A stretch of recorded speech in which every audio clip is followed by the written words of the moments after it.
आजकल कोठे वाली लड़कियां कोठों पर नहीं इंस्टाग्राम पर मिलती हैं। चाय दादा और एक मैगी।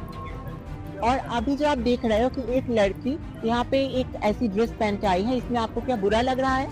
अच्छा लगा। ऐसे कंटेंट आज से ही बनना शुरू नहीं हुए, ये सब 4 साल पहले शुरू हो चुका था। आपको याद होगा 4 साल पहले ये डांस वाला कंटेंट बहुत वायरल हुआ था। अरे वही वाला ट्रेंड जिससे अंजलि अरोड़ा फेमस हुई थी, कच्चा बादाम। इंस्टाग्राम पर असली वल्गैरिटी की शुरुआत इसी ट्रेंड के साथ हुई थी। फिर आया ये गेट रेडी विथ मी वाला ट्रेंड, जिसमें एक तरीके के मेकअप के बारे में बताया जाता था। लेकिन अब ये बात यहाँ तक पहुँच चुकी है कि बच्चे की डिलीवरी से पहले भी ये वाला ट्रेंड बनाया जा रहा है। बात ये नहीं है कि हर एक रील वल्गर होती है, लेकिन हर 100 में से 90 रील में वल्गैरिटी होती है। अब देखो, इंस्टाग्राम पर रोक तो है नहीं कि 18 साल से नीचे के बच्चे यूज नहीं कर सकते। आज के समय में 5-5 साल के बच्चे भी यूज करते हैं इंस्टाग्राम। अगर वो ये सब देखेंगे तो उन पर क्या असर होगा इसका आप एक लाइव डेमो देखो।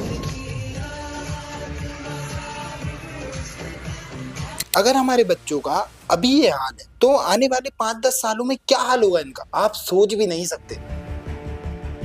एल्गोरिथम वॉच की रिसर्च के हिसाब से इंस्टाग्राम खुद ऐसी सेमी न्यूड कंटेंट को पुश करता है। इस तरह की रील्स को आप कितना भी नॉट इंटरेस्टेड कर लो, लेकिन ये आपकी फीड में आती ही रहेंगी। और जब लोगों ने इस चीज को नोटिस करना शुरू किया तो वो भी ऐसी रील्स बनाने लगे, क्योंकि इससे तो फॉलोवर बढ़ रहे थे, ज्यादा व्यूज आ रहे थे ना इससे। और आज के समय पर इंस्टाग्राम के ऐसे हाल हो चुके हैं कि इंस्टाग्राम भी कोठे के रूप में बदल चुका है। कुछ लोग तो व्यूज के लिए माँ बेटे की रिश्ते की भी माँ बहन कर रखे हैं। इनकी रील्स देख के आपको यही लगेगा कि भैया अब तो घोर कले हुआ चुका है। और ये लोग वीडियोस बनाने के बाद सफाई देते हैं कि भैया लोगों का तो नजरिया खराब है, हमारी नीयत तो एकदम साफ सुथरी है। तो फिर अपनी रील्स में इतने बड़े बड़े शब्दों में मोमेंट सन लिखने का क्या मतलब निकलता है? इन्हें भी पता है कि ये लोग कर क्या रहे हैं और लोग इनके बारे में क्या सोच रहे हैं, इसीलिए तो ये लोग इतने बड़े बड़े शब्दों में ये लिखते हैं, क्योंकि इन्हें भी पता है कि अगर ये नहीं लिखेंगे तो लोग इसे भी कोठे वाली समझ लेंगे। पहली बात तो ये कि इन्हें ऐसी रील्स बनाने की जरूरत क्या है?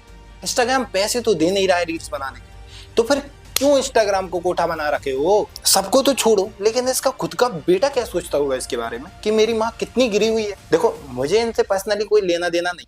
मेरा सवाल आप लोगों से कि इनकी रील्स में लाखों में व्यूज क्यों आ रहे हैं, कि आप सब लोग ये क्या देख रहे हो? कुछ अच्छा देखो। जो लोग दिन रात मेहनत करते हैं उन लोगों को तुम लोग सपोर्ट नहीं करते, और जो ये कोठे वाली होती है उनके लिए तुम मिलियंस में व्यूज देते हो, मिलियंस में। और जो लोग दिन रात मेहनत करके मेरे जैसे यूट्यूबर वीडियोस बनाते हैं उनको तुम सपोर्ट ही नहीं करते। थोड़ा सपोर्ट करो। अब आप लोग खुद सोचो कि डार्क ह्यूमर के नाम पे किस चीज को प्रमोट कर रहे हैं हम लोग। पंचर वाले भैया ने मेरी गाड़ी के टायर में हवा भर दी और मेरा पचका टायर फूल गया।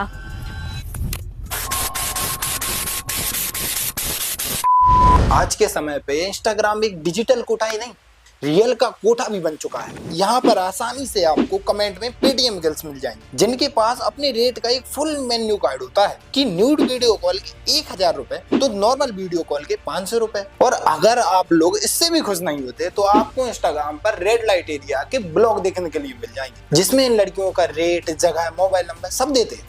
बस आपको एक कॉल करना है, लड़की आपके पास। और जो लोग ये सर्विस लेते हैं उनके साथ हर बार ये स्कैम होते हैं। एक तो उनके पैसे छीन लिए जाते हैं और कई बार तो उन बेचारों को कहीं पर मार के फेंक दिया जाता है। और इसी चूतियापंती के कारण हमारे देश में नए नए चूतिए जन्म ले रहे हैं, जिनका मानना है कि आपका आईक्यू लेवल जरूर कम हो, लेकिन आपका बॉडी काउंट कम नहीं होना चाहिए। और अगर आपका बॉडी काउंट कम है तो ये लोग आपको चूतिया समझ लेंगे। हमारी जेनजी जनरेशन को बस पार्टी करने से मतलब है और नशे करके बस अपना बॉडी काउंट बढ़ाने से। इसका सबसे बुरा असर इन लोगों की खुद की शादी में पड़ने वाला है, क्योंकि जिन लोगों के बॉडी काउंट ज्यादा होते हैं उनकी डिवोर्स के चांसेस भी बहुत ज्यादा होते हैं, क्योंकि फिर वो किसी एक पार्टनर के साथ टिक नहीं सकते और फिर वो लोग बस दोहरादा एक्सप्लोरर की तरह घूमते ही रह जाते हैं दुनिया में। और तो और आज की जनरेशन में अपने माँ पापा को गाली देना तो एक ट्रेंड बन चुका है इन लोगों के लिए। ये देखो जी, ये लैंग्वेज है इसकी, ये इसको सिखाया जा रहा है और ये कर रही है। जो वो औरत चाह रही थी कि ये बदतमीज बोले अपने बाप को, वही कर रही है जी, ये बिल्कुल बिल्कुल वही। इसकी तमीज देखो, इसकी बात करने की। ये को अगर रिकॉर्ड करना ना मैं छोड़ूंगी नहीं। ये देखो जी, ये तमीज है इसकी बात करने की, अपने बाप को जो बोलती है बहन का लोड़ा। इसके पीछे का सबसे बड़ा कारण है हमारा वेस्टर्न कल्चर को अपनाना।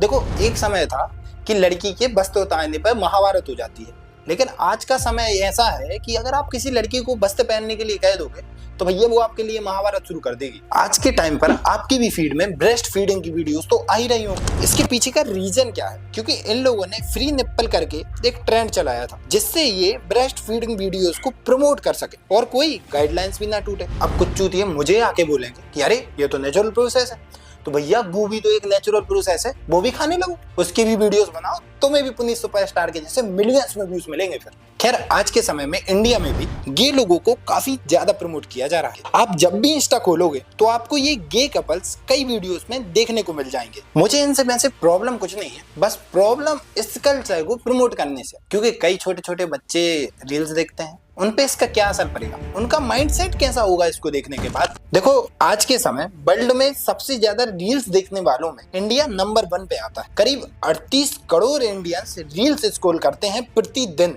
और अगर इसी हिसाब से हमारी जेन जी जनरेशन की बात की जाए तो वो दिन भर में प्रति एक व्यक्ति 450 रील्स देखते हैं और दिन भर में करीब 200 मिलियन रील्स। हमारी टोटल पॉपुलेशन ही 8 बिलियन है, मतलब 800 करोड़, और हम लोग रील्स ही दिन भर में 200 बिलियन देख लेते हैं। मतलब हमारी पॉपुलेशन से भी 25 गुना ज्यादा रील्स देख रहे हैं। एक बार हार्वर्ड बिजनेस ने 2 अलग अलग ग्रुप पर ये एक्सपेरिमेंट किया था कि पहले ग्रुप को सिर्फ एक ही प्रकार के कंटेंट दिखाएंगे और दूसरे ग्रुप को अलग अलग प्रकार के कंटेंट दिखाएंगे। और फिर जिस ग्रुप को एक ही प्रकार का कंटेंट दिखाया और बाद में पूछा गया कि आप इस प्रकार के कंटेंट को देखना चाहोगे, तो उन्होंने साफ मना कर दिया। लेकिन जब दूसरे ग्रुप से पूछा गया जिसको अलग अलग प्रकार का कंटेंट दिखाया गया था कि आप ये रील्स फिर देखना चाहोगे, तो उन्होंने बोला कि हाँ भाई मैं तो फिर रील्स देखना चाहूंगा, मुझे तो मजा आ रहा था इसमें।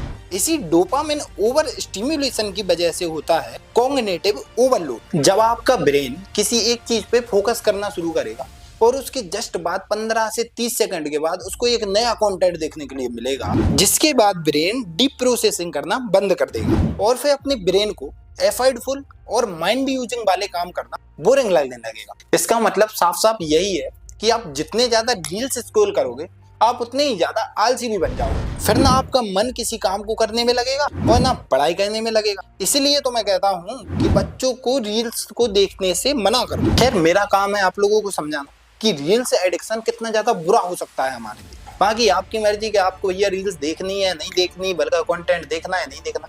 मेरा काम था आपको समझाना। अगर आपको समझ आया हो तो वीडियो को शेयर करना, चैनल को सब्सक्राइब करना, वीडियो को लाइक जरूर करना। जय सिया राम, जय हिंद। ऐसी वीडियो मैं अपने चैनल पे लाते रहूंगा, तो जरूर सब्सक्राइब कर लेना।